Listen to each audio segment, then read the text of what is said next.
పంట మనం మొదలే పోతే నష్టం బాధ కోసం పంట పారదర్శకంగా ఉంది సార్. నీళ్ళు అందాలి సార్. రెండు తొడలు అందేది ఉంటే ఇలా చేతి కట్టుకుంటుంది.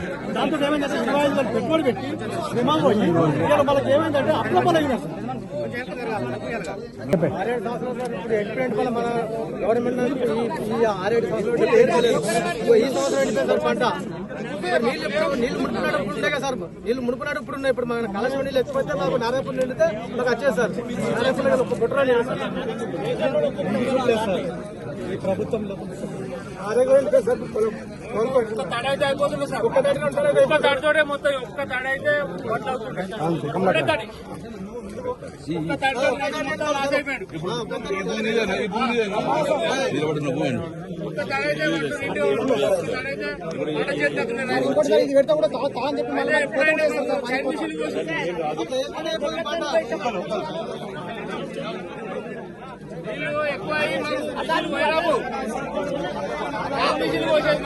అసలు పొలం ఒక్క తారీఖు ఒక్కసారి బాగా నిలిస్తే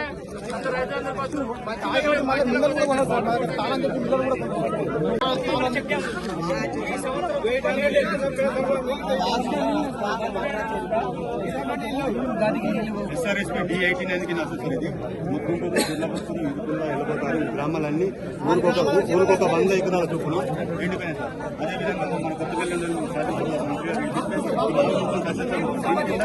నాకు check dam sir. Naguru, Gopalpur, తిరుకుల్ల, ముగ్గురు ఇవన్నీ కూడా ఎండాకాలం కూడా మన ప్రభుత్వం ఈ 2 నెలల వాళ్ళు దీనిలో దృష్టి పెట్టి చాలా ఇబ్బంది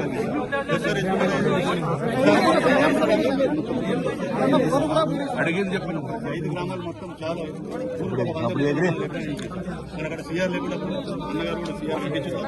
2 నెలలు లాస్ట్ ఈ సంవత్సరం జరిగింది సార్. 2 నెలలు ఈ సంవత్సరం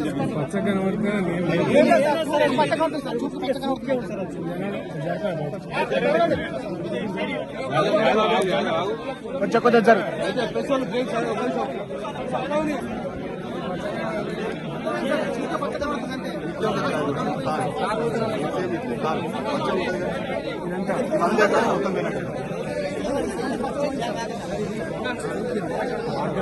రెండు ఉంటాయి సార్. మన D89 చెరువు నింపుకునేటువంటి చెరువు నీళ్ళు పెద్దపిల్ల పడి ఉంటే వాగు నీళ్ళు ఈ రెండింటితోటి మంచి సక్సెస్ అవ్వాలంటే 10 సంవత్సరాలు అసలు ఎలాంటి ఇబ్బంది లేదు సార్. మామూలుగా సార్ పక్క పంట కూడా మందులపల్లి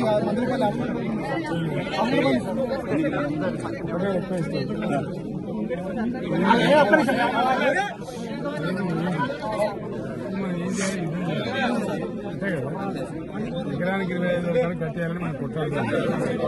దానికోసం మీరు రెడీ ఉండండి. మీరు మంచి మాటతో బాగుంటారా దాని సంగతి ఏందో ఎలక్షన్ అదేలేదు కదా. దానికోసం రెడీ ఉండాలి. ధైర్యం తిరద్దు. వచ్చే తప్పకి ఏం చేద్దామంటే 10,000 మందిపై బిడ్డగడ్డ చెట్టు కట్టేసి మళ్ళీ నింపుతున్నాం. అర్థమైంది కదా. ఇతను కాదు 2 నెలలతో మనం చేద్దామి. ఇప్పుడు ఏంటంటే మనకు ధైర్యంగా ఉంది, ఒకటి ఉంది, పోరాటం చేయాలి. రైట్, ఆ పని మీద ఉండండి దయచేసి.